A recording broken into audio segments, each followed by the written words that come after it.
Greetings, Cap fans, and welcome to Captain America Comic Book Fans Podcast, episode 15. I'm your host, Rick Verbanis, and as always, I'm joined by my partner, Bob Lucius. Bob, what's shaking? Hey, Rick, I'm excited to be here tonight because I got to be honest with you.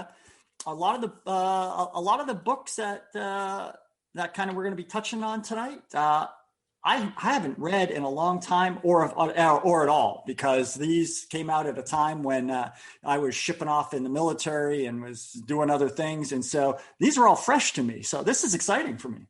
Oh, very cool. Yeah. I haven't read these since the first time I read them back when they came out new. And I have my stack right here from my personal collection, and I'll be going through these page by page. But before we get into that, wanted to talk a little bit about our ongoing contest that we announced last week. So in case you missed it, we're looking for your help in growing the podcast, and there's two ways you can do this. You can either go on to Apple Podcasts and give us a 5-star review and leave a review and let us know. Or you can take one of our posts that we do in our Facebook page, the Captain America Comic Book Fans Facebook group, and go in there. And whenever we do a podcast promotion, you can take that and share it somewhere, or either on your timeline or one of your comic groups or something like that, and just send us a screenshot.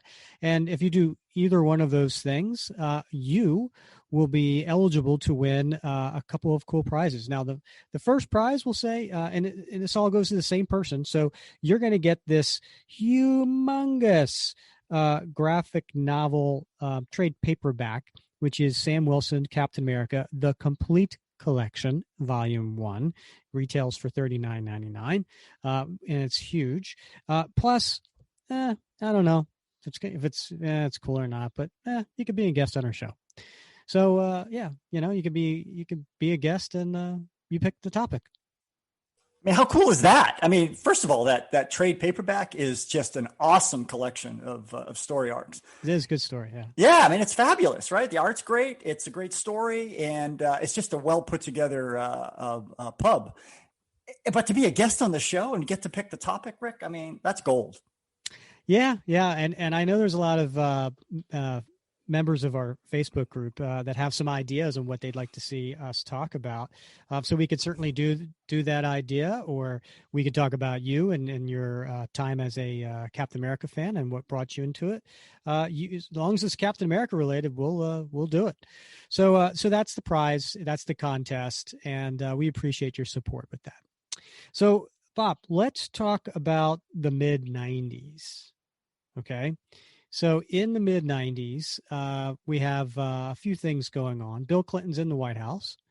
It was finally the end of the O.J. Simpson trial. A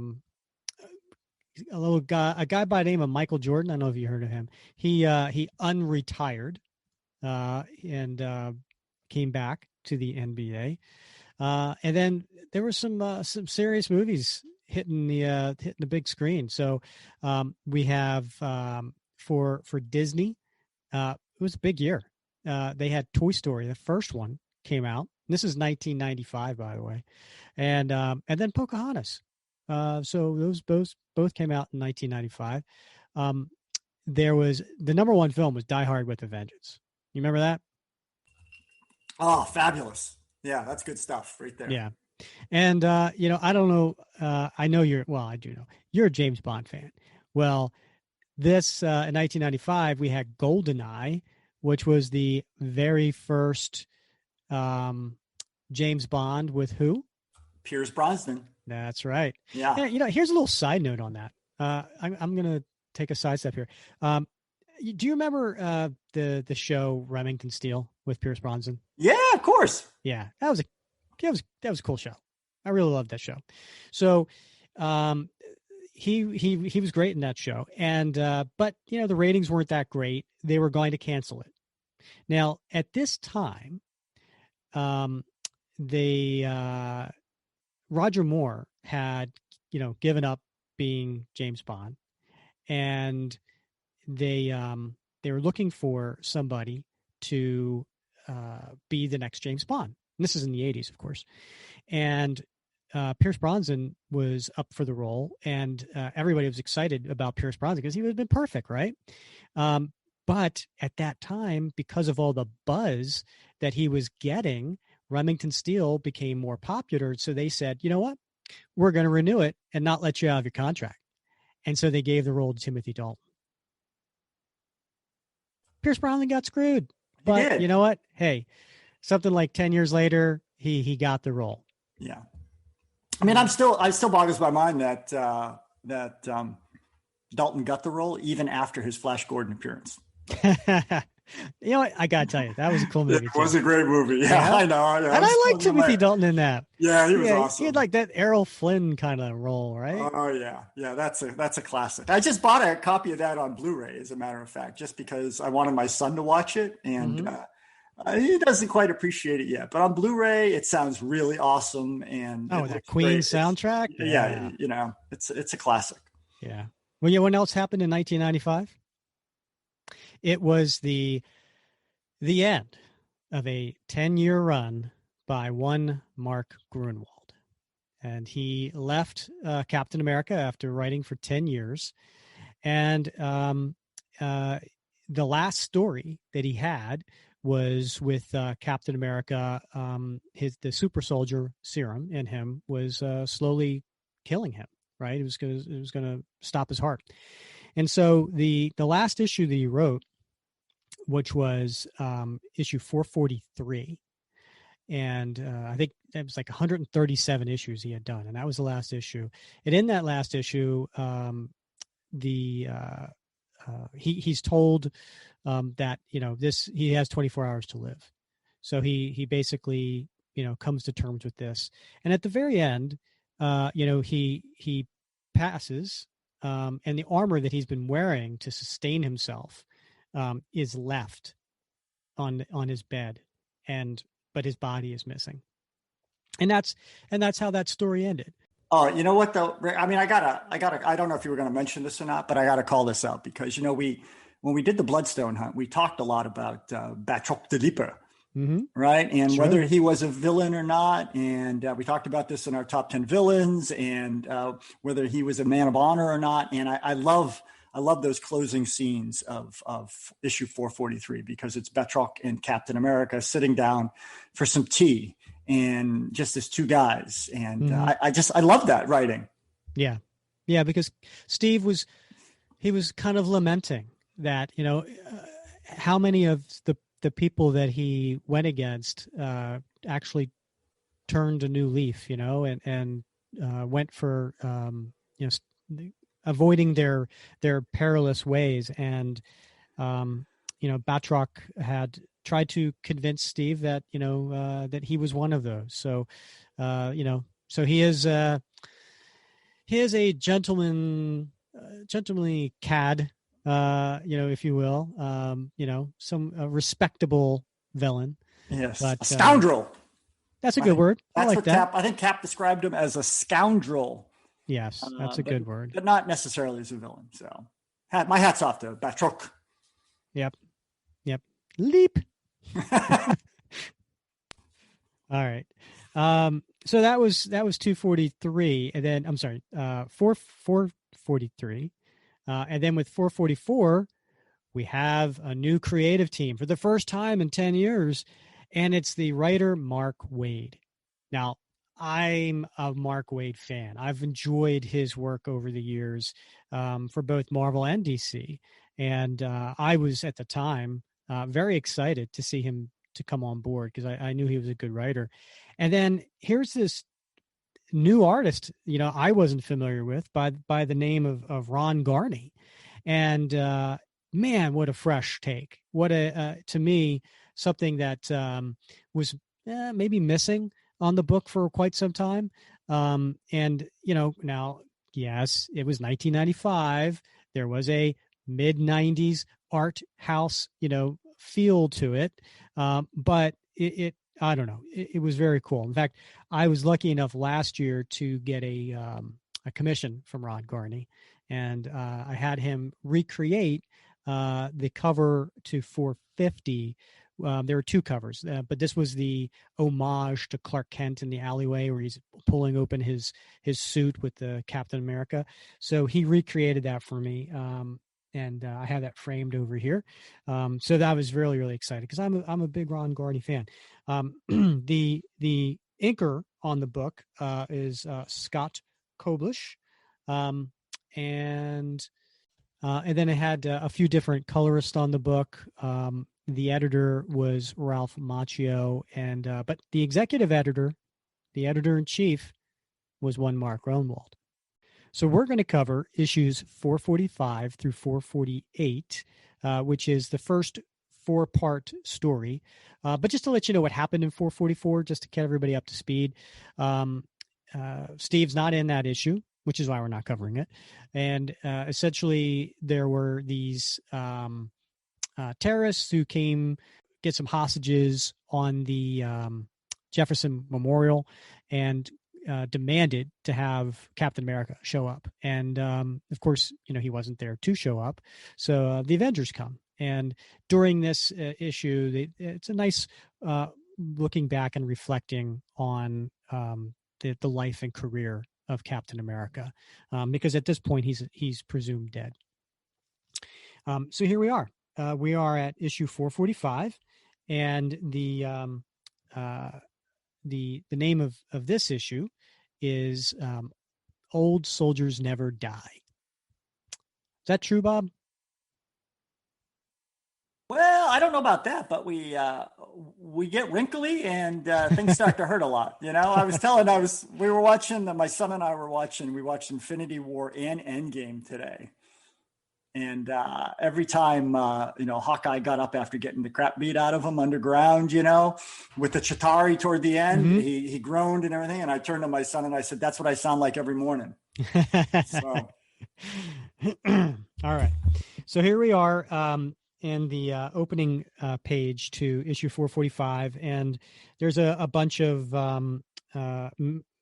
mysterious people here that are around a particular device, and they're watching the levels of various liquids, and there's machinery going on, and people are running about, and then we see that on the TV playing in the background is the Black Widow, and she says, "It's my sad duty as an Avenger to report that Captain America has succumbed to a debilitating illness."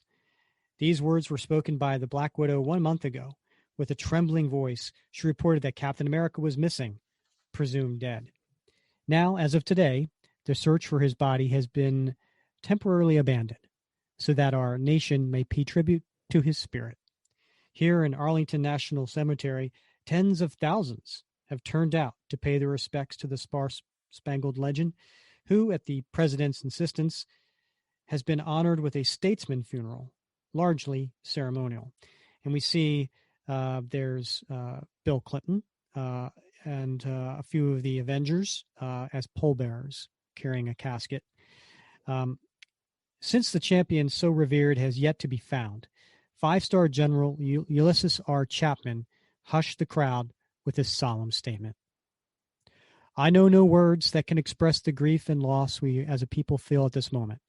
For generations, Captain America has been our protector, our defender, our friend.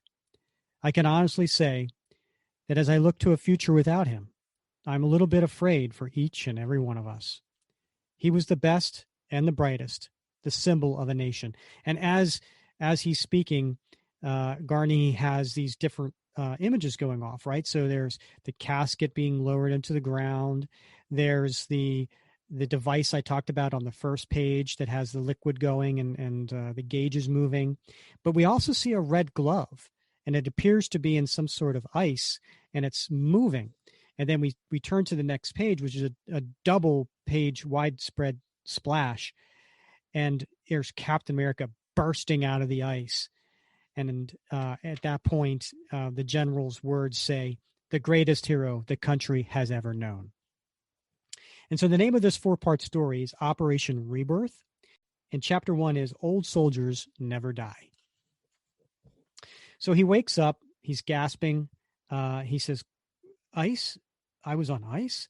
Last I remember, I was on my deathbed. Felt myself slipping to where? And he's looking around and he's all by himself. This isn't any heaven I ever imagined. Well, wherever I ended up, at least I'm not alone. Hello, old friend. And he walks over to his shield. Strange. Is this right?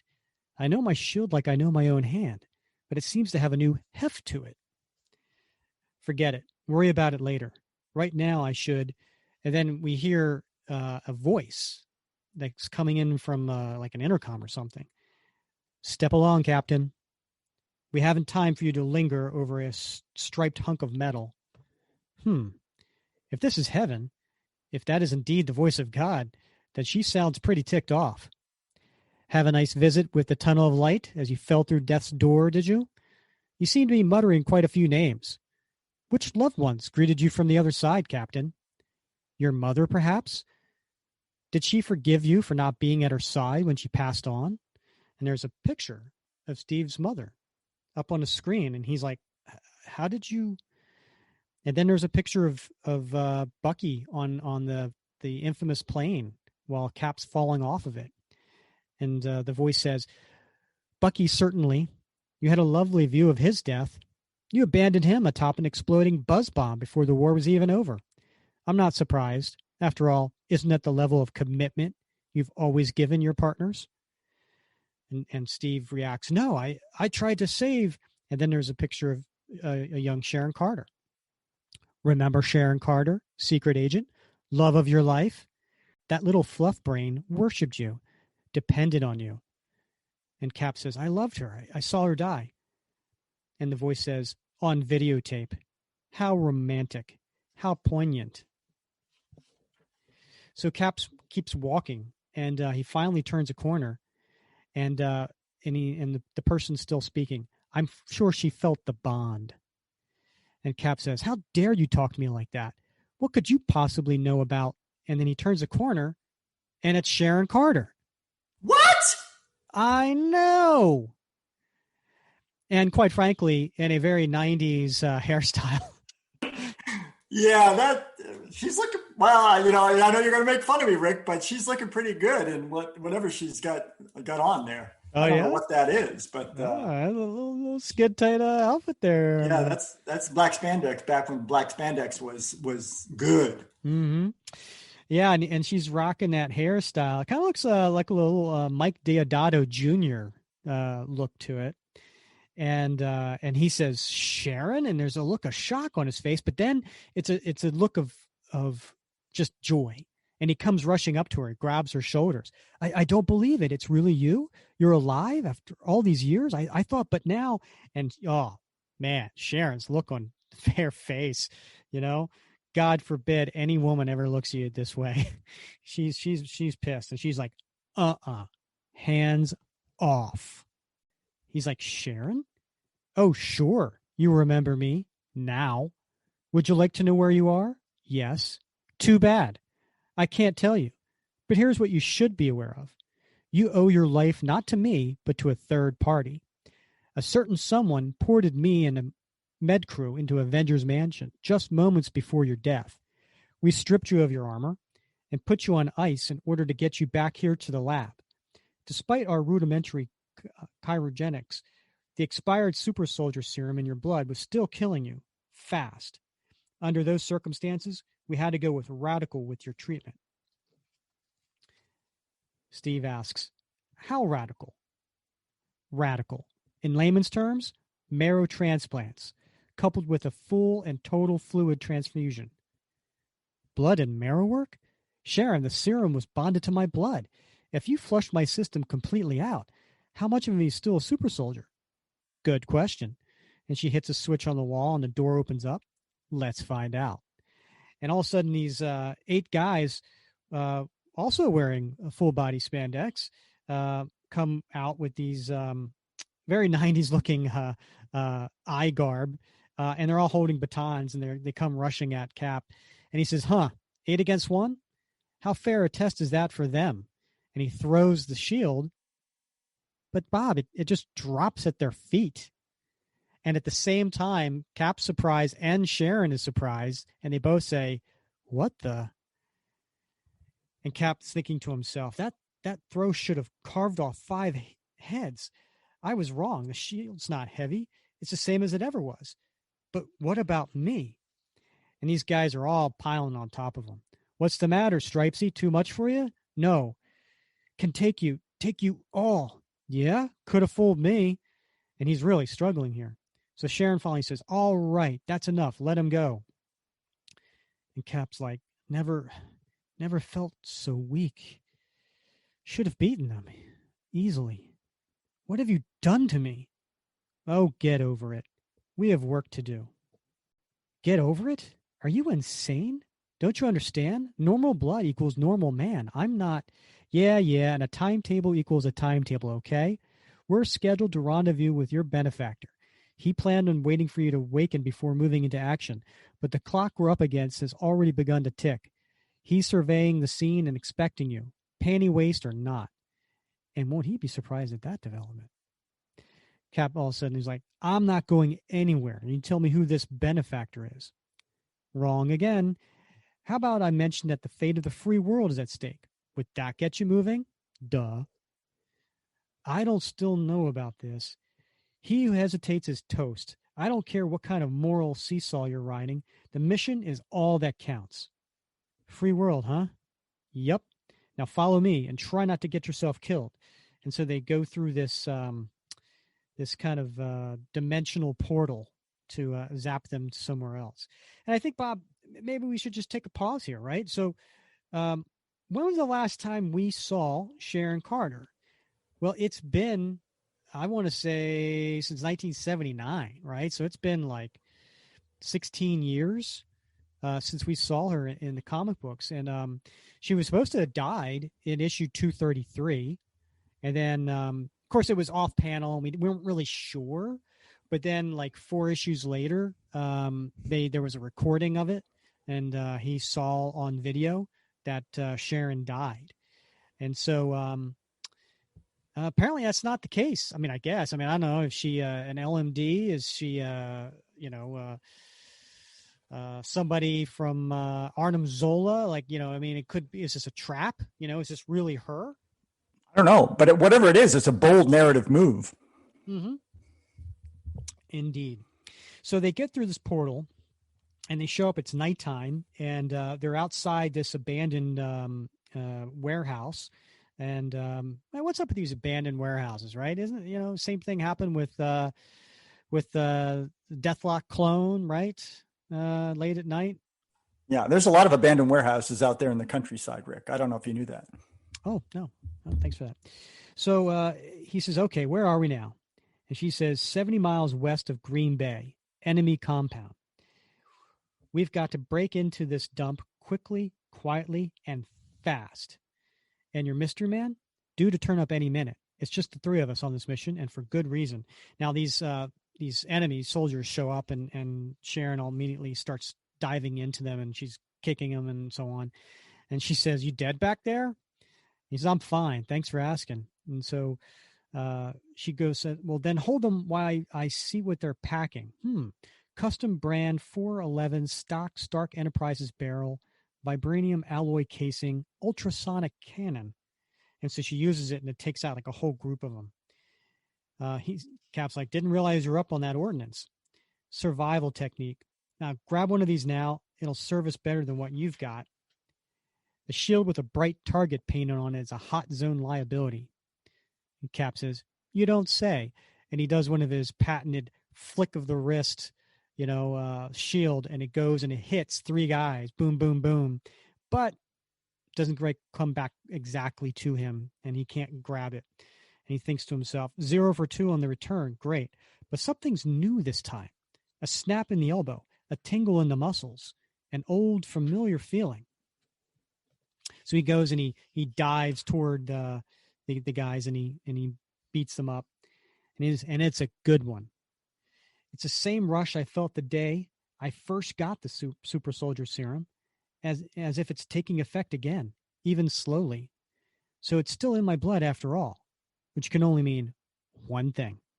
Sharon said I received a total blood transfusion, and there's only one man whose blood matches mine, whose body has the very same serum coursing through his veins. And at this point, there's a shadowy figure that's coming up, handing Captain America his shield. And Cap doesn't even turn to look. He just puts his arm back, grabs it, and he says, without turning around and looking, "Hello, Skull." "Very good, Herr Rogers. I was beginning to think you'd never catch on. How does it feel to discover you owe your life to a man you've hated for half a century?" Like this. And he turns with a big punch, and the Red Skull just backslaps him. "Please, we will never survive, Rogers, if you do not choose your battles more carefully than this. My mind is my own, but my body was cloned from yours. Ordinarily, I am at least your physical equal, and since you are apparently still healing and not yet up to prime, I am your better, your master. You will survive only by staying aware of that fact. Now, know this. Also, you are in my debt. I'm sure you would wonder how this can be, of course, why I would ever save you." And Cap's slowly getting himself off the ground. He says, "Crossed my mind. It wasn't an easy decision to make, but to my regret, I need you. The world needs you. Of any man alive, you stand the best chance of defeating a foe common to both of us." "How much did you tell him?" Sharon says, "Nothing about the enemy. You know how he is. He'll have to see to believe." "Impossible. We must destroy this compound before he has a chance to see, or else the enemy will never be defeated. The guards are out. Now we must..." And Cap stands up and he says, "Now nothing. I knew something was strange about you from the start, Sharon, if that's who you are. And this proves it. You delivered me into a trap." She says, "No, I know what this looks like, but it's not a trap. I don't like working with the Skull any more than you do. But we're in desperate straits. This will be your greatest battle, the very one Captain America was born to fight. Stop it. Stop being cryptic. I want answers. I want to know exactly what we're up against, and I want to know right now." And just then, there's a big flash of light and a sound, and that abandoned warehouse that was behind them, Bob, it's now this futuristic-looking base. And Sharon says, "Then open your eyes. Welcome to a whole new reality, Captain. Welcome to the new fatherland. Welcome to World War III." And Cap's looking shocked and says, "What? To be continued." Wow. Well, that's a little bit of a twist. So here's Cap dying from the super soldier serum in his blood, right? That's killing him. So they go ahead and they give him a transfusion with the Red Skull's blood, who is a clone of Captain America. Yeah. Well, I got to tell you, Mark Waid, that's brilliant. Well played. Yeah.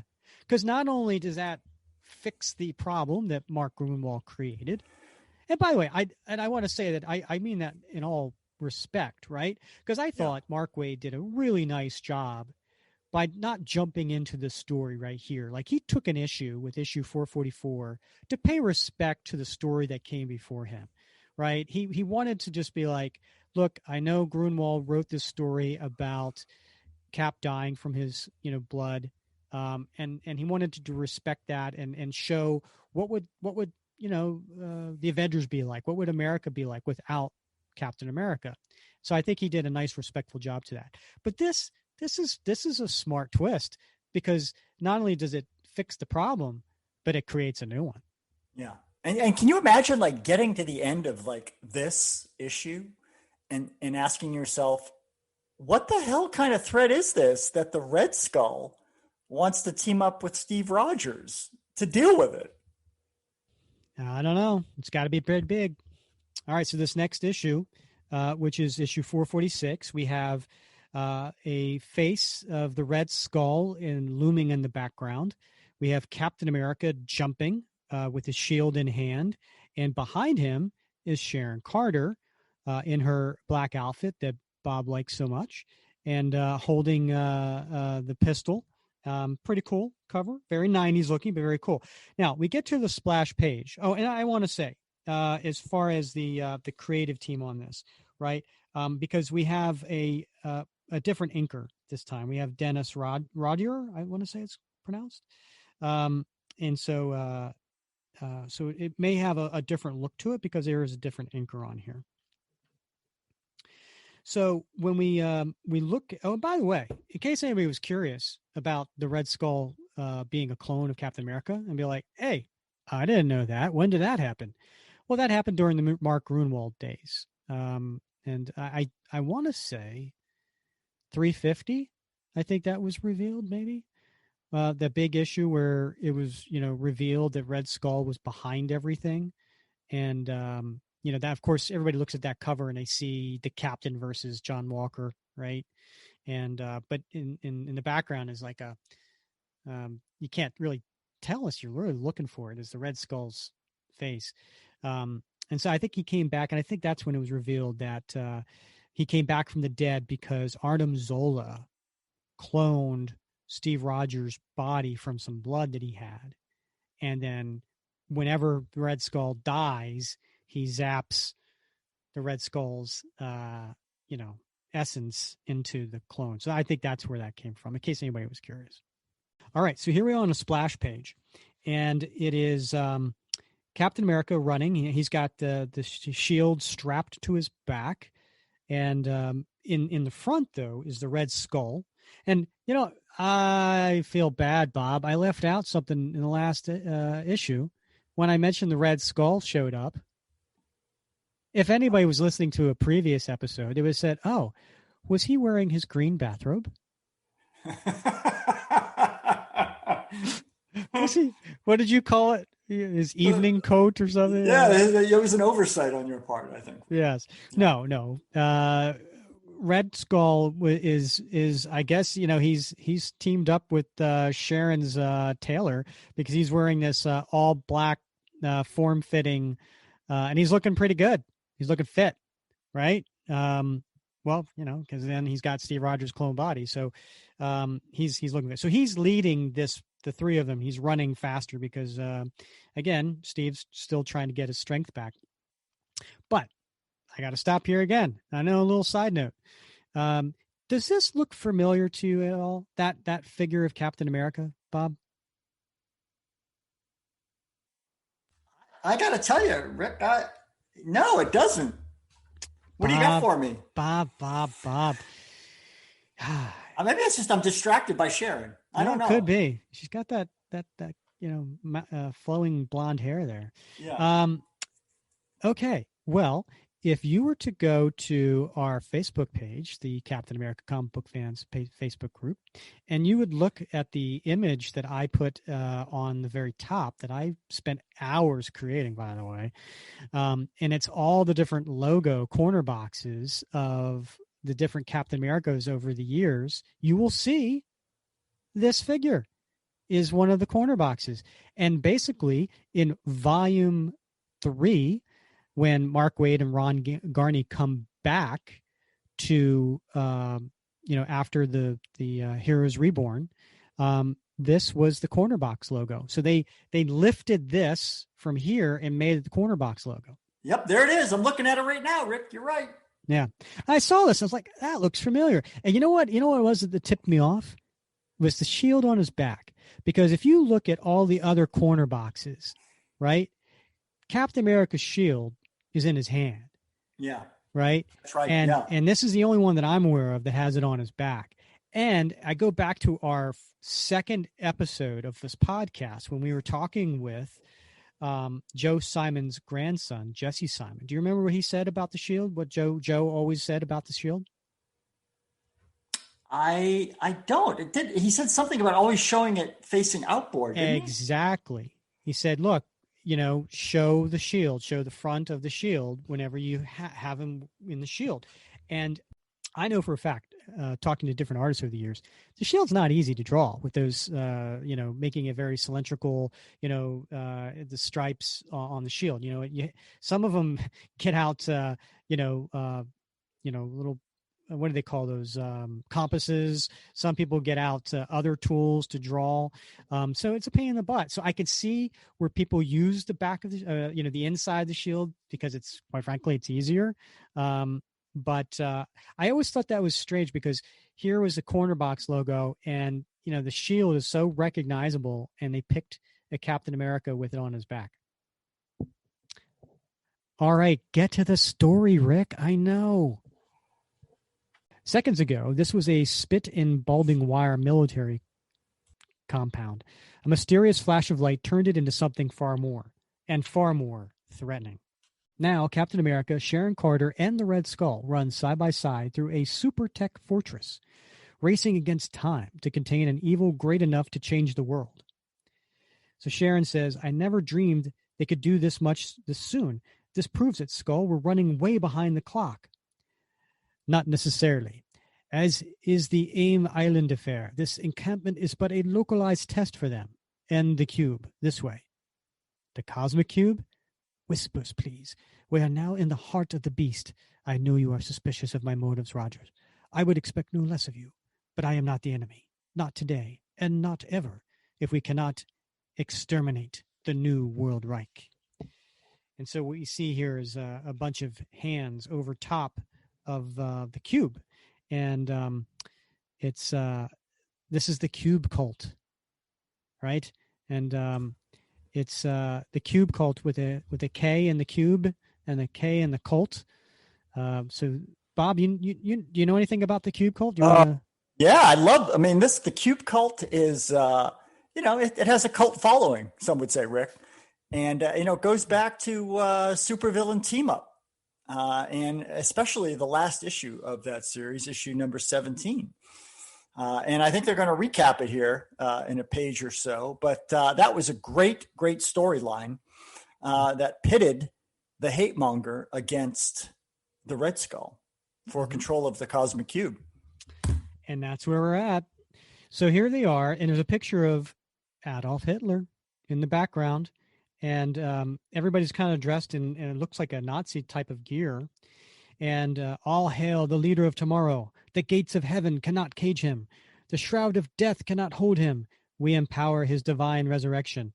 When the new morn dawns, the Fuhrer will rise again. This is insane. What do they think they're doing? Even the cube can't revive the dead. Sharon says, it doesn't have to. Hitler's alive, and he's in the cube. And Cap says, Sharon, Adolf Hitler has been in his grave for 50 years. And he puts his hand on his shoulder, and she pulls it back. Don't patronize me. Red Skull says, as hard as it may be to believe, Rogers, he survived, thanks to the science of mind transference, in the body of the enemy you knew as Hate-Monger. Years ago, Hate-Monger and I struck an uneasy alliance in an attempt to create a new cosmic cube that we would share. When he double-crossed me, I think this is Cap saying, in self-defense, and projected his mind into the nascent cube, I interrupted the creation process and trapped him inside the unfinished construct, where he has languished helplessly ever since in a hell of my making. Some time ago, his face vanished. I assumed that he had simply gone mad, or he had been sublimed by the cube's power. I gave it little thought, until the cube was stolen by the cube cult. Using AIM technology, they have found a way to spike the cube with energy for brief moments, creating flashes of full potency, and therein lies the ultimate danger. You and I both know from our own battles that a cosmic cube is capable of changing reality within but a thought. Now consider this. A cube containing Hitler's consciousness, when fully energized, will warp all reality to fit his vision. The entire world will change in a blink, Rogers. It will be as if the Nazis had won World War II and ruled the earth. And this is something you want to stop? Sharon says, he dropped the dictator of tomorrow into a cube. You don't think Hitler will want payback? Besides, how good is a new Reich to the Skull if he's not in charge? Like it or not, the Skull is the devil we know. And by the way, that's the name of this particular issue, Chapter 2. The Devil You Know. I gave you new life for this very mission, Rogers. You provide us an advantage. Unlike myself, you were created to defeat Hitler. It is what you were born to do, despite the fact that fate plucked you from the war before you accomplished just that.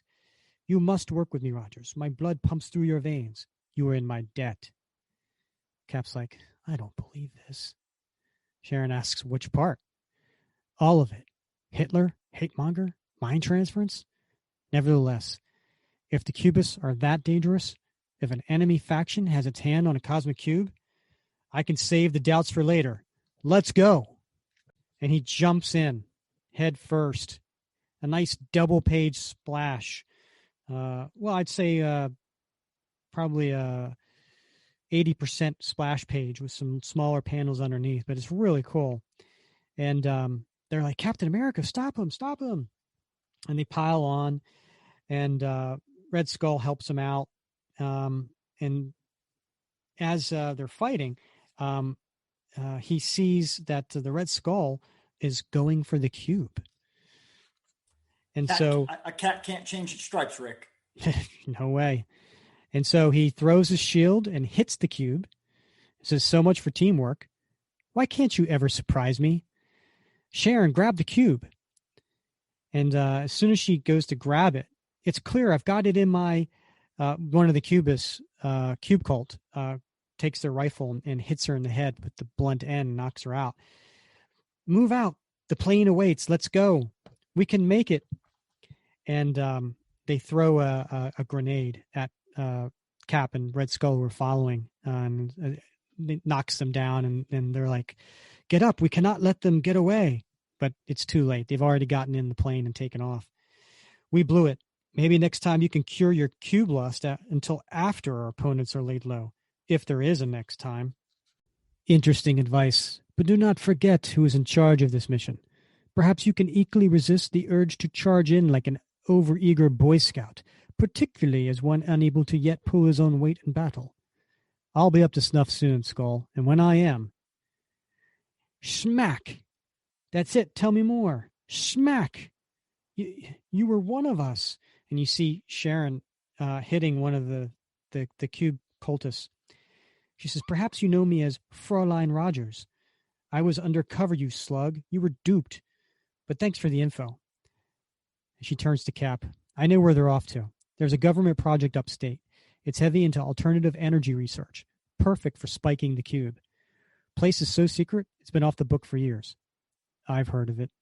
Figures you're connected. Now let's keep it to ourselves. We don't need the skull for this leg of the... And she takes her arm away from him. Yeah, think again. All right, Skull, listen up. So she goes and she tells him everything Cap said. Don't tell the skull. So they're flying off in a plane, and in the cockpit is Sharon and Cap.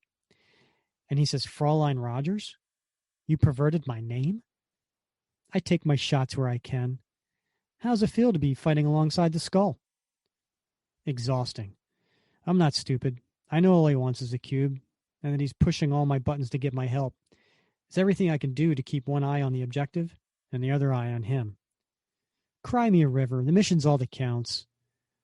A lot of things counted to you once. Me, for one. Sharon, for years, I thought you were dead. So she looks at him and says, you really did, didn't you? No, I wasn't dead. I only wished. S.H.I.E.L.D. dropped me into a top-secret hotspot a while back. If someone told you I was dead, they were obviously trying to keep you from following me. Maybe our super spy friends thought a guy in a red, white, and blue suit would draw too much attention. You think? Anyway, something happened. I never learned exactly what, but suddenly I was cut loose behind enemy lines. I've been abandoned by my country. By you too, I thought. And I had nowhere to turn. And they're showing in the background here, basically she's looks in a war-torn city in the alleys, doing what she can to survive. My new lifestyle choices were slim. I stayed alive in deep cover as a roaming soldier of fortune and freelance spy. I had to do things to survive. Some of them were violent, some degrading. And all of them gave me a new perspective. Eventually, I wormed my way into the Cube Cult to investigate its agenda. And that's when my path crossed the skulls. I'm not thrilled with our alliance either, but we both know what's at stake. So basically that explains what happened, right? She was on an undercover mission. Shield had decided to fake her death to everybody, and that's what that video was that we saw. I think it was in 236 or 237 was a fake video of her death, and so Cap bought it, and but something happened where Shield kind of cut her loose. And did you ever read that miniseries, Nick Fury versus Shield? Yeah. So maybe because that was around the same timeline, you're right? Yeah. So maybe that's what happened. Yeah, I was going to suggest, Rick, that I don't know what happened. Right? I don't know if this was ever addressed, what happened and why they kind of cut her loose. And I don't know. And if you don't know, then I think maybe that'd be a good opportunity. Maybe some of our listeners know. Yeah. If maybe that's the case, they could chime in and let us know. Drop us a line. Yeah, call in, leave a message. That would be really cool. So Cap's response to the story, I never imagined. Still, this is a new chance for you. We can get your life back together. Concentrate on the future. Who says I want that life back? Listen, I learned a lot more about America from the outside than I ever did from the inside. Only an idiot trusts his country enough to give them his all. No offense. And the future? Not sure I believe in it. At the risk of sounding melodramatic, this just may be the run that takes me out in a blaze of glory. Not too soon, one hopes. There's still much to be done. The Red Skull comes into the cockpit, even for those who were not in my debt. We're almost there. The cultists are ahead of us, probably in by now. But with any luck, the local military won't yet have had a chance to mobilize. Cap says, guess again. This is a fortified installation. Troops are ready to roll in by the hundreds at any sign of trouble. Can you call in your Avengers? Something tells me they'd wonder whose side I'm on. Then we will go through the troops. No, you will stay here, and I will handle them. So he's showing up to a U.S. military base, and I guess they don't know what's going on in the deeper secret laboratories, right? Which where the cube cultists had gone. So Cap comes out. All right, gentlemen, who's in charge here? Captain America? But they said you were dead. They were wrong. Now move aside. It's more important than you can imagine that we get inside in that building and fast. I have orders. I can't just let any... Well, then again, I can't imagine they would apply to you.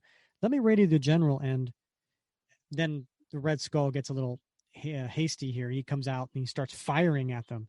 He said fast. Perhaps this will expedite matters. And then the troops are like, Captain America, huh? Since when is Cap pals with the Red Skull? We're under attack. Open fire. So the next thing you know, Cap and Sharon and the Red Skull are fighting against all the troops. And Cap's like, nice work, Skull. Tell me again, this was part of your plan? You got a lot of nerve posing as a Cap rat bag. Those colors belong to a hero. Get him. And then you see Red Skull's about to shoot one of the agents, and he says, "You are in my way, swine. You will not have time to regret it." And Cap throws a shield, knocking the gun out of Red Skull's hand. No killing. And Skull and Sharon make it inside, and they're still piling on Cap. And he says, "Let go." I hated to do that. Those kids don't deserve broken bones. They're just doing their job, but so am I. So he runs up to the door that Sharon and Red Skull already passed through before, and there's the general. And the general's holding a gun on Cap. "Freeze, soldier." "General Chapman?" "Sir, let me through." "I can't do that, son. I'm under orders from the president himself to protect this base from any further intrusion. You are not welcome here." "Sir, you don't understand. There's something happening inside that I must stop. The entire world's about to turn upside down. General, I am who you think I am." "I just saw you fight your way through a regiment. You probably are. Doesn't matter. If you really are Captain America, then you're first and foremost a soldier. Probably the greatest one to serve this country. We're a lot alike, Rogers. As soldiers, we place duty above all else. I cannot disregard a direct order from the President of the United States, and neither can you. Cap puts his shield down, kind of hangs his head. I see we're agreed. Now, I'm lowering my gun. I'm willing to talk, but you make one move. You can consider yourself a traitor to your country. Understood? And Cap takes his shield and knocks out the general. Uh-oh. That's probably going to have some ramifications later on, I'm thinking. Yeah, I think that's going to have some repercussions. You don't run into a lot of 5-star generals, right? And that's not something you do. Yeah, and he said you'd be a traitor to the country if you do this. So Cap, he says, judging by the sound of chaos, the battle's dead ahead. Let's hope I get to it before time runs out. And so they activated the generator. Let's stop them. And they're like, you cannot, Fräulein. Even now, the cube's energy spills free. In seconds, it will be fully alive. You, on the other hand, and then Cap comes behind and says, they're with me. And he knocks them out. So much for the cube cult. Now what? Where were you? Did you hesitate for some reason? How many times have I told you that the mission is all that? And then there's a big explosion. And then there's Cap and the skull. And they're looking. Are you alive, Rogers? Barely. The power wave knocked us for a loop. As I feared, what did it do to the American troops? What do you think? Down. I have to smash the cube. That's our only hope? It's gone. And worse, so is Sharon. To be continued. Uh-oh. So the cube apparently turned, is now actively working and turned the U.S. troops into bad guys. So I want to point something else out here. So here we are, and this is December of 1995 is when the cover date. So, it came out in the, maybe September, October, something like that. And on this last page, if you're looking at Captain America, where he's leaping, do you see how he's got his hand in his right shield with his fist clutched, and his left hand is open, and he's got his right knee forward, and he's just kind of head forward, kind of leaping? Yeah. I don't know about you, but that looked a lot like the Jim Lee art from Uncanny X-Men 268. Where You're right. Cap is jumping into a whole bunch of ninjas. Yeah. I think this was if I had to guess, I would say this was kind of like his homage to Jim Lee on this, because that was like 5 years earlier. Right. This is a very, very subtle homage. Yeah. Yeah. It's a good catch, Rick. Good catch, Rick. All right. Any thoughts before we move on to part 3? No, let's do it, man. I'm hanging by the cliffhanger here. And we'll be back right after this short break. All right. Issue 447 on the cover, we've got Captain America, and he's being just a whole bunch of heavily armored troops are over top of him, attacking him, and he's banging away at him. So here on the and by the way, if the art looks even more different in this one, it's because Ron Garney did the breakdowns, not the pencils. He did the breakdowns, and Mike Manley did the finishes. And if you remember our episode interview with Joe Rubenstein, legendary inker, he explained the difference between inking and finishing. So this has a lot more heavily influence of Mike Manley's art. So it doesn't look as much like Ron Garney. It does in some places, but and Mike Manley, I liked some of his art, but I don't like him on Garney. I know he did a lot of like Punisher stuff in the 90s. I seem to recall, but anyway, that's why it looks different. All right, so here we are on the splash page, and it's Captain America holding up his shield with bullets ricocheting off, and behind him is the Red Skull, and they both have a angry look on their face as they're under attack. And it says in captions here, it was bad enough when they were fighting the good guys, when Captain America and the Red Skull, uneasy allies, were up against a regiment of U.S. Army troopers. But now, thanks to the energy of the Cosmic Cube, that same regiment has been transformed, and then we turn the page into a big double splash. It says, into a battalion of New World Reich soldiers hungry for the blood of their enemies. Seconds ago, Captain America made a desperate lunge for the cube, only to find it gone, stolen by Sharon Carter. Now, with each tick of the clock, reality warps further and further to fit the vision of the consciousness within the cube. Hitler, Red Skull says, this is the price I pay for trapping him inside the cube. The world now becomes what he always wanted it to be. We must destroy the cube. We must kill Hitler. We must exterminate him. We won't live long enough if you don't stop being predictable. In a crisis, you've always allowed rage to override everything. And by the way, this is the third chapter is Triumph of the Will. And this has a cover date of January 1996. So they're running deeper into this fortress, and the Skull says, forgive my insensitivity. You do not wish to be reminded that you are 50 years late in stopping Hitler. It tortures you to know that you were created to defeat him and never had your chance. It tortures me that you won't shut up. I don't know what's guiding the cube, and I don't care. It's evil. I'll put a stop to it. End of story. This installation runs a half-mile underground. There are plenty of places for Sharon to be hiding, and plenty of room for us to maneuver. We could still reclaim the cube and win the fight if, God help me, we work together as a... It's quiet. They stop shooting. Why? Perhaps they have decided, we turn to the next page, to break out the heavy weaponry. And there are the huge, heavily armored soldiers that we saw on the cover. Steady, Skull. As I said, like it or not, we're a team. On my mark, attack. Dig into their circuitry. Come on, Skull, pitch in. We won't have a chance to grab the cube if we don't put these men down. Untrue, Rogers. You hold them off. I'll take the chance for both of us. Farewell.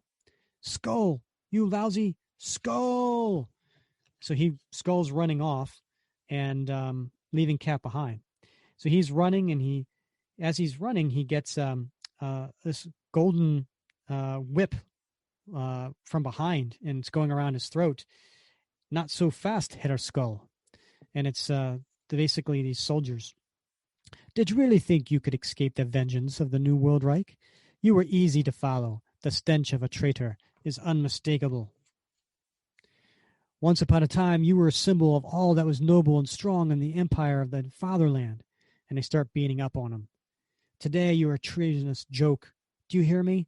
The only way we're interested in accepting you into our world is a bullet-ridden example to those who would dare defy us. Whimper, Skull. Beg. Give us something to remember you by. And the Skull spits in his face. Swine. Ready? Aim. Here we come. Another killer double-page splash. Fire! And there's Cap diving in front of the Skull, taking all the bullets on his shield. Come on, Bob. That's a cool image right there. It is a cool image, Rick. I got to tell you, I'm not crazy about the way that Red Skull is drawn, and I'm curious. Also, maybe I've just never noticed this before, but in this particular issue, I don't know if you've noticed, but Cap switches that shield pretty deftly between his left and his right hand. Yeah, normally he's a lefty because he likes to punch with his right, but yeah, he's using both. In fact, in this next page, he throws the shield with his right hand. Come on back, baby. Come on. And he hits the guys, and it comes back, and he catches it in his right hand. So Cap's got his old mojo back. Yeah, baby. On the mark and up to speed. Finally. On your feet, Skull. You saved me? I wanted to balance the scales. You say I owed you a debt for giving me new life? We're even. And then there's an explosion, and they go landing far away. Skull? No answer. Looks like the blast separated us, meaning it's every man for himself. Tough break for the Skull. He may have gotten a head start racing through the complex, but I know all the shortcuts.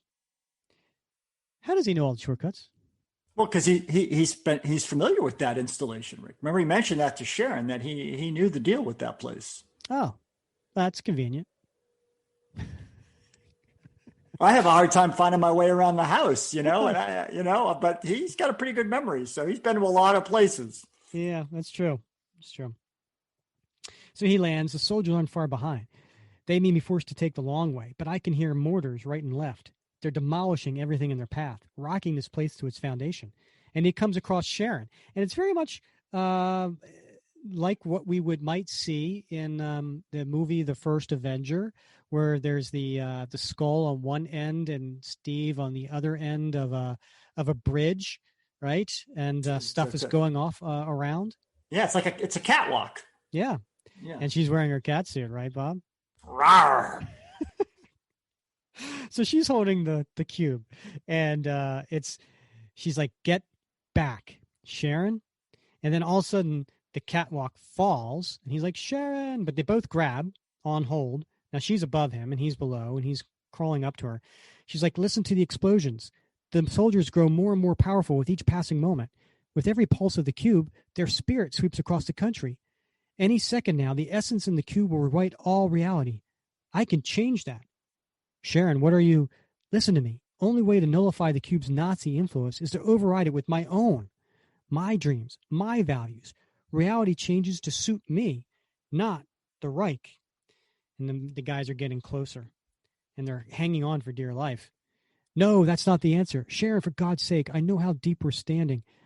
But making the world conform to your vision, changing reality to fit your image, that isn't for you to decide." "We hear you, Fräulein. We have you surrounded. Surrender." "You're right. It's for Captain America to decide." And she offers the cube to him. And just then we see that the skull has made it onto the catwalk, and he's underneath Captain America, and he's crawling up as well. But Cap didn't take the cube. Sharon says, "That's what I thought. We're on the brink of utter destruction. Someone has to take control of the cube immediately. The entire free world depends on it. And even in the face of all that, holier than thou, Steve Rogers can't let go of the moral high ground," and he grabs it from her. And he grabs the cube. She says, "Your call, Steve. Think hot dogs and apple pie. The cube holds absolute power. It will respond to your most fleeting whim." And just then, she changes into what she looked like back like in issue 114, right? She's got that same drawing of how she looked back then. So it's a little more, I don't know, cartoony or something. Oh, that's an awesome, awesome panel, Rick. Yeah. I don't know. Maybe it's just me, but I just love that juxtaposition between 90 Sharon and 60 Sharon. Yeah. Which one do you like, Bob? I like the 60 Sharon. Yeah, but I just think it's an amazing transition in those three panels. I think that's just, so much done with the art without the words. Yes. So she says, "It will respond to your most fleeting whim, your most subconscious desire." So basically, he wants the old Sharon back. "However you want things to be, they're all up to you. Decide the world." And Cap says, "All right, I'll start now. I've decided." And just then, the Red Skull comes reaching for the cube. And Cap takes the cube and blasts the skull with it. "That you're not getting the cube, Skull. It belongs to no one. We're in. Shake them loose. Cube, I order you to self-destruct." And just then, he drops the cube. "No, no." And whose hand does it fall into? The Red Skull. And he goes diving for the Red Skull, and he goes, "No." And he knocks him out and lands on it, grabs the cube. She says, "You did it, Steve. You stopped him." "We stopped him. It took the two of us." And he grabs the cube and he squeezes it and destroys it. And just then, his partner jumps down from the catwalk, but it's not Sharon. It's Bucky. What? I know. What's going on? What? So Steve says, "Because I couldn't have done it without my best partner." And Bucky says, "You can always count on me, Cap. Bucky Barnes, at your service." I can't help feeling it was meant to be that way. And they shake hands. "Come on, our work's just begun, and the future is ours." And we're pulling away from the scene of the two of them shaking hands. And we see that they're in the cosmic cube, and the cosmic cube is in the hand of the Red Skull. And all he says is, perfect. I got to this part, Rick, and I'm God's honest truth. I'm hyperventilating. Well, I don't want to make a COVID joke here, Bob.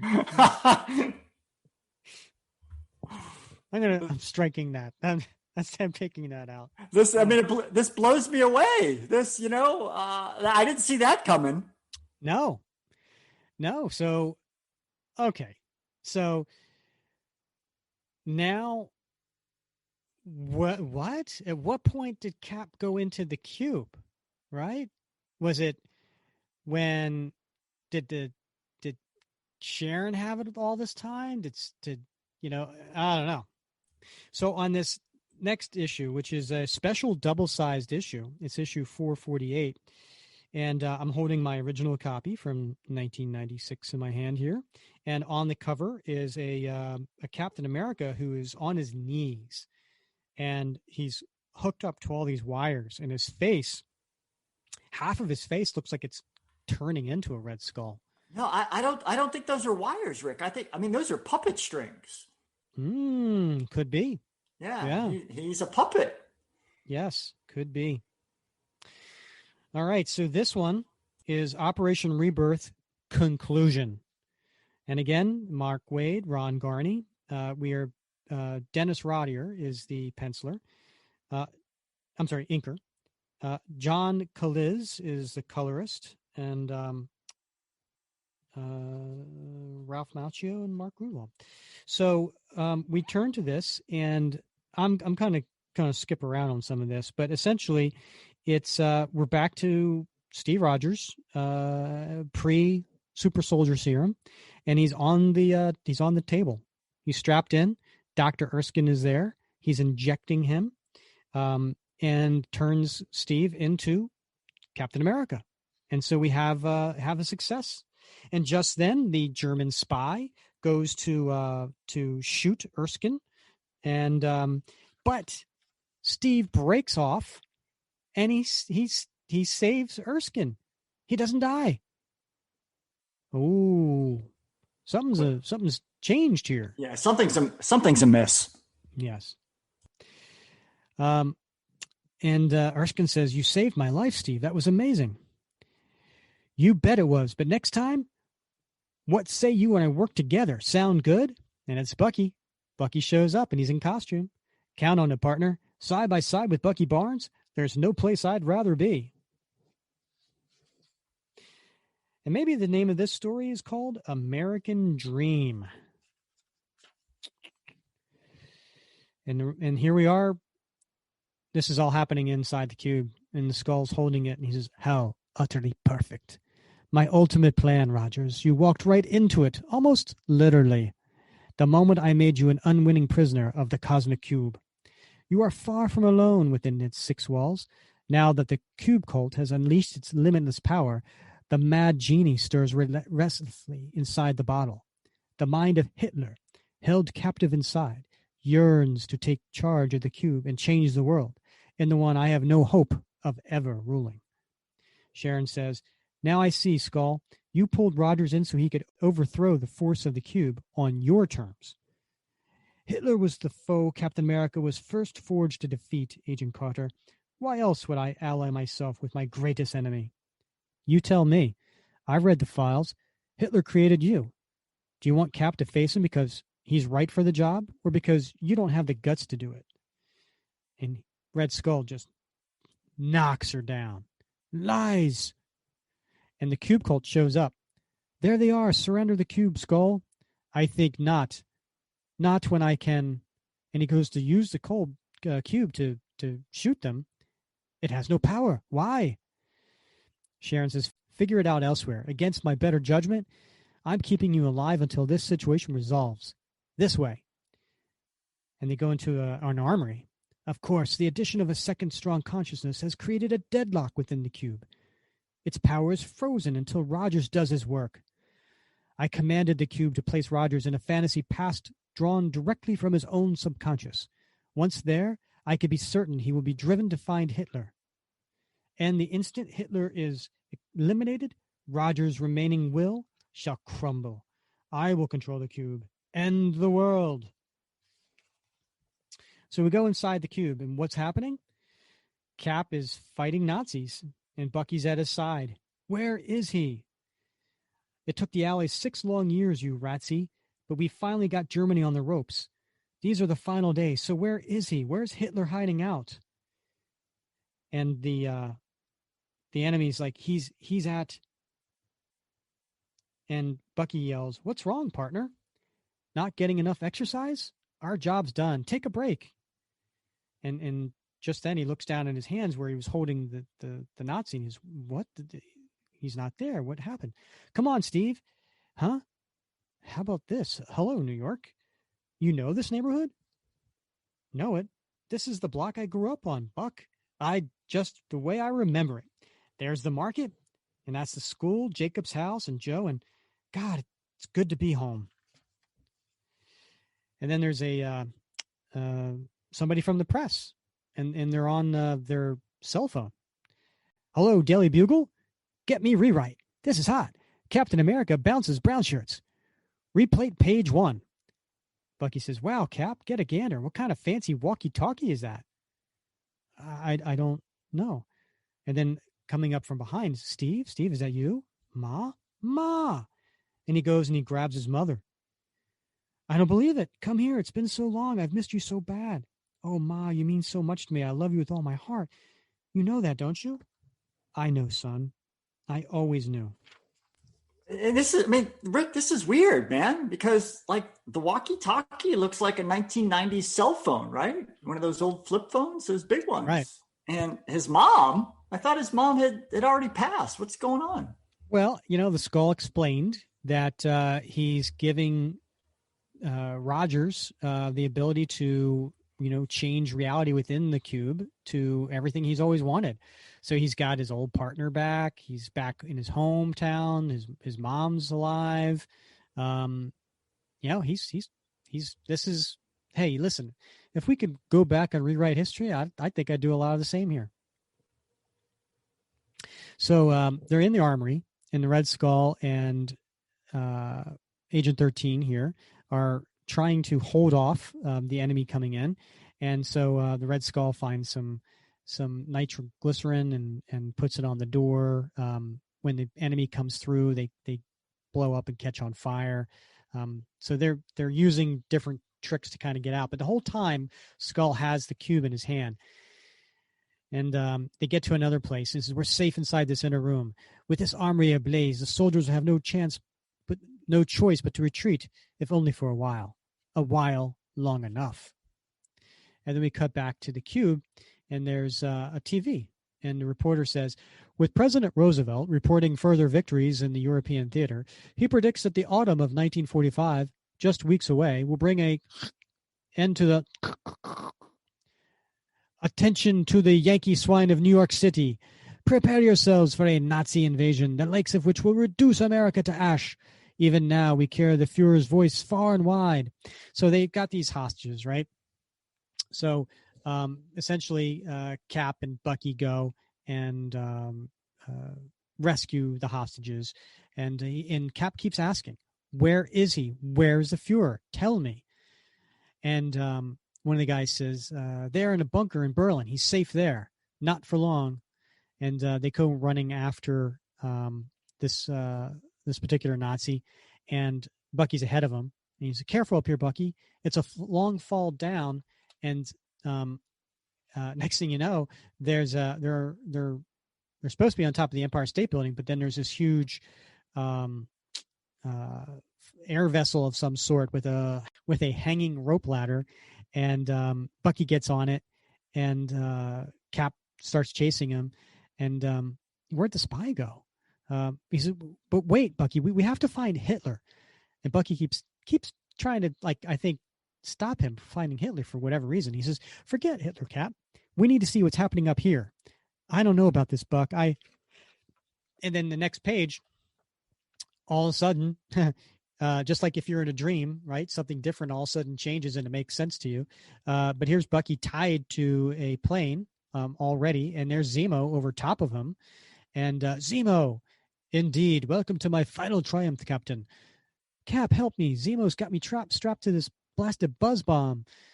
And he gags him. I'm sure he'd be happy to free you, boy. All he needs to do is catch you. Ha ha ha. And then the plane goes, and Cap leaps, screaming no, but he jumps on there. Stay calm, Buck. I can save you. I can. If I can get to the guidance system. And then he does, and he turns the plane around and lands back and gets back to the plane and saves Bucky. So there you go. He's happy about that. And then it says, he's still trying to find Hitler, right? That's all is on his brain. And he says, you radio Sergeant Fury and his commander set up a rendezvous. And Bucky says, Cap, wait, are you sure you want to go behind enemy lines? That's right where the enemy wants us. Then we'll teach them to be careful what they wish for. Don't worry about me, Bucky. Worry about Germany. Next stop, Berlin. So Red Skull's watching all of this, and he's like, closer and closer. This time, the time is almost upon us, Carter. You have served the mission well. Know that you will be rewarded. And Sharon's like, you turned my stomach. I fooled myself into believing we were working for a common good. I'll take that out of you if it's the last thing I do. And Skull says, in that case, I rescind the offer, as Sharon's leaping for the cube and he knocks her out. Quiet, you cow. The enemy approaches. So we cut back into the cube, and it's Sergeant Fury and the commandos. They're going up against the Nazis, and there's a big battle war going on. But just out of nowhere, Cap shows up with Bucky on a motorcycle, and they're like, wahoo! And also, who shows up? But the invaders, right? We got Namor and Human Torch, and they're fighting. So it's like the good old days for Cap, right? I mean, he's kind of reliving the glory days, and he get to Hitler's bunker. And he's like, and there it is, Hitler's bunker. And not all the Nazis in Germany can keep us out. Let's go. And he fights them and knocks everybody down. Still with me, partner? Bucky? Buck? And he turns around. And Buck says, no. No, I'm not. Cap, don't do this. It isn't right. What are you talking about? This is my moment, the one I was created for, remember? I can bring Hitler to justice. I can put the world at peace. We can live forever in the world that should be. Bucky, this is where I belong. No, it's not. This isn't your world. Not anymore. Look around you, Steve. A cell phone here, a jetliner there. Even the words I speak, your own subconscious is breaking through. It's reminding you that no matter how sweet it may seem, the real danger comes from living in the past. And he starts to fade away. Captain America is a man out of time. He transcends a world where all of this is a memory. A good one, but a memory. Skull knows you, Steve.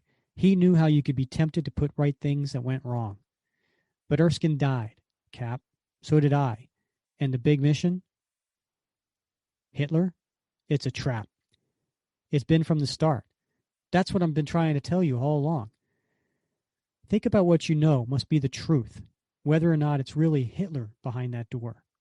The second you lay your hands on whatever's there, the second you wipe it out, the skull wins. Fight every instinct you have, Steve, every urge. Be stronger than you have ever been before. Pull yourself and your country free. And he disappears. Bucky, wait, don't go. I have to, Steve. Unlike you, this is where I belong. But know that part of me will always be alive, so long as you keep fighting our fight. So long, Steve, and he salutes him. And Cap pauses, and he salutes back. And he goes up to the door of the bunker. And the whole time the skull's watching him on the cube. And he's just about to burst down the door. And then on the next page, this huge splash page, Steve's bursting down the door. But it's not Hitler on the other side. It's not the cube reality. It's our reality. and there's Sharon, and there's Red Skull, and he's Rogers. No, you extracted yourself from the cube? Impossible. You hadn't the will to. Steve? And Steve starts just taking out the skull. And just at the last moment, on this next big splash page, there's the Red Skull laying on the ground on his back with his head back and Cap over top of him, holding his shield at his neck. Tell me something, Skull. Tell me there's a way I won't kill you. Next page, 3/4 splash. Red Skull says, how many times have you said it yourself, Rogers? And he coughs. There's always a way. And they both turn and look at the cube that fell to the ground that's not too far from them. And Red Skull pushes Cap off and starts running towards the cube. Off me, you fool. The cube is mine. Mine! And Cap says, stay away from it, Skull. I'm warning you. Stay back or... And he throws the shield with his right hand. And just as Red Skull is reaching for the cube, right at the elbow, the shield takes off Red Skull's right hand. Wow. And the cube on the next page, big splash. The cube blows up. Shakoom. And then the next page, big splash page, there's Cap standing there over a cube that looks like it just obliterated, and Sharon in the background. Well, he says, well, what? And the next page, huge splash page. It's over. And you look and you see the cube has been destroyed, and there's a silhouette, Ash, of the Red Skull up against the wall with a missing arm. So then they cut back, I guess some time had passed, and they had tied up all the bad guys. And says, should hold the cultists until the soldiers outside could take them into custody. Sharon asks, so the American troops are all right? See for yourself. They were changed back to normal when the cube went up. The shock seems to have laid them low, but they're awakened soon. And she asks, and you still don't believe it was really Hitler inside the cube? Does it matter? Whatever it was, it swallowed the skull whole, and now it's gone, destroyed. If the skull survived, that'll be a problem for another day. Come on. And he gets into a military jeep. And she pauses. Come where? Where am I supposed to be going? If you're thinking about us rekindling a romance, think again. He turns the ignition. Fine, your call. Me? I'm headed to S.H.I.E.L.D. to find out why they kept your fate a secret from me all this time. Figured you'd want to know too. Guess not. See you around. Send me a postcard sometime. But he's all bluff. He's sitting there. He's still waiting for her to react. And she's just she's got her arms crossed looking at him. She waits, and then she says, that's all I want, answers. I want to know who kept us apart. Not that I care. I'm just curious. And the moment I have my answers, I'm gone. Steve's like, got it.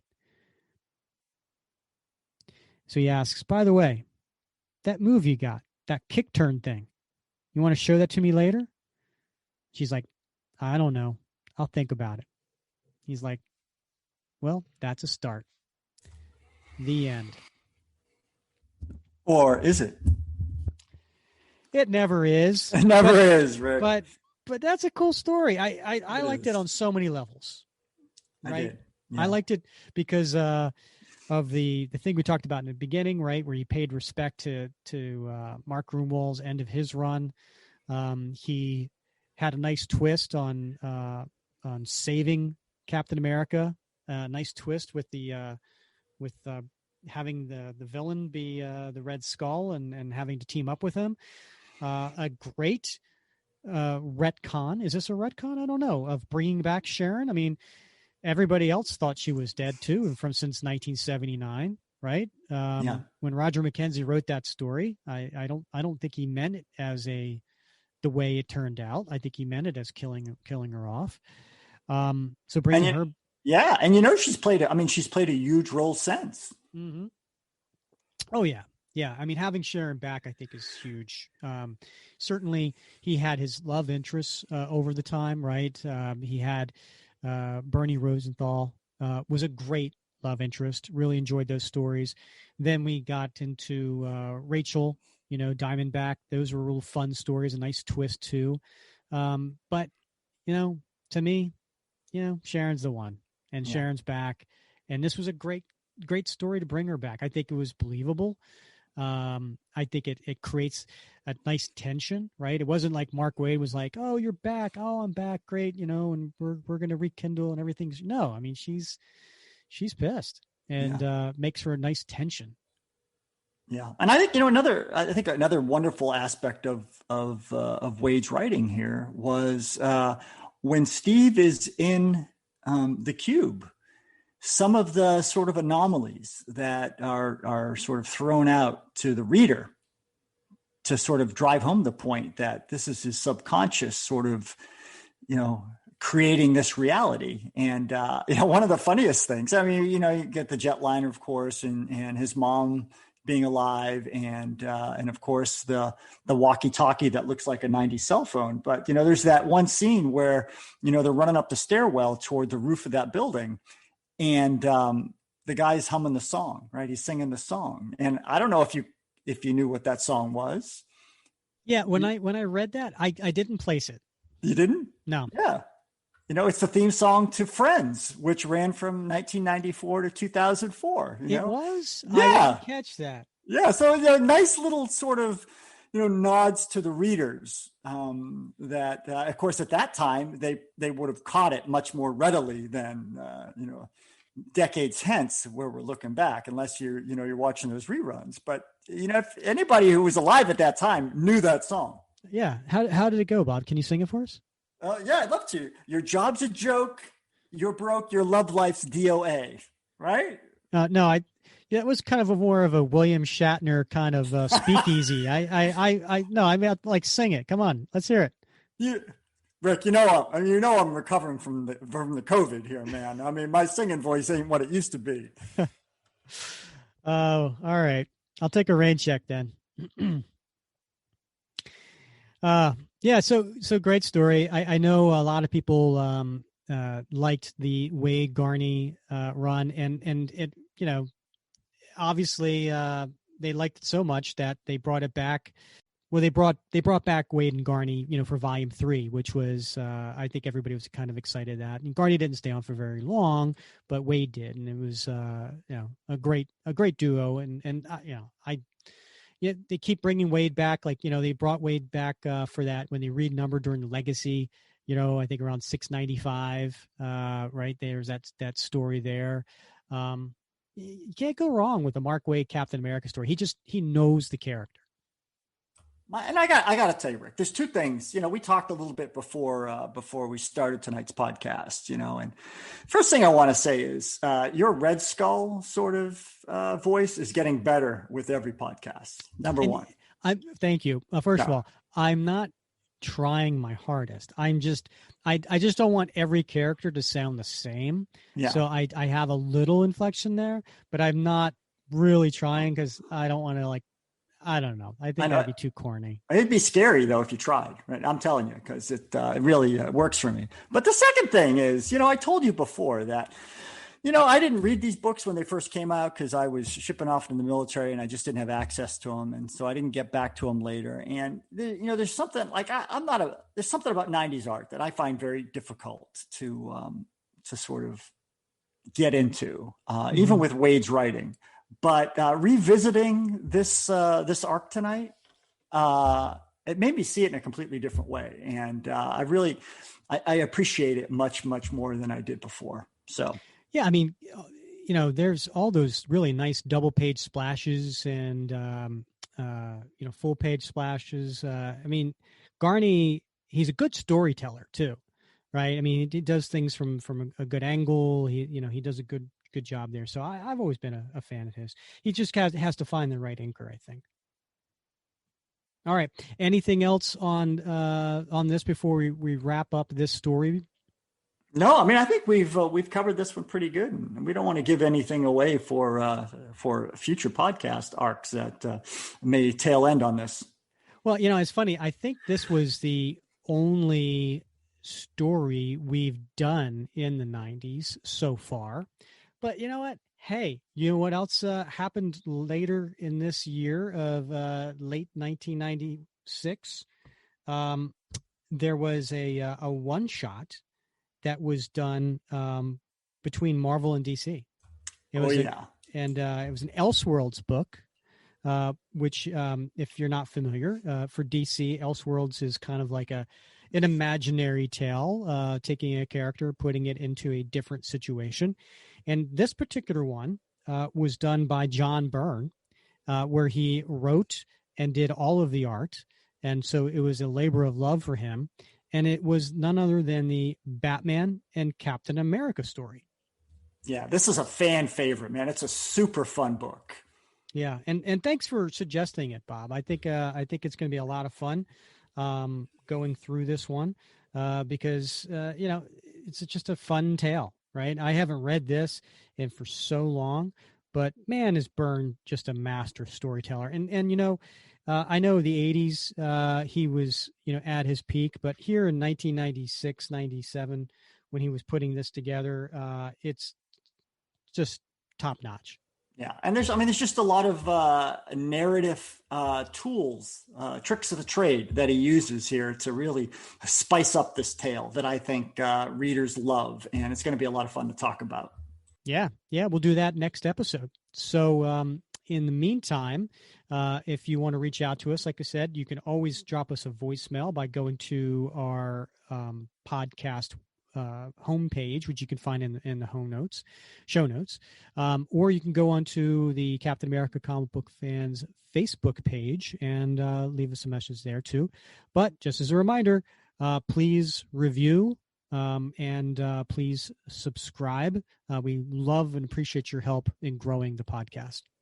Yeah, and don't forget, be part of the contest, folks. You don't want to miss out on that opportunity. Yep. We'll have one lucky winner, and we'll announce that in episode 18. So looking forward to that. All right, Bob, as always, I had so much fun wrapping cap with you. This was a blast, Rick. Thanks for another great experience. All right. I'm Rick Verbanis. He's Bob Lucius, and you've been listening to the Captain America Comic Book Fans Podcast.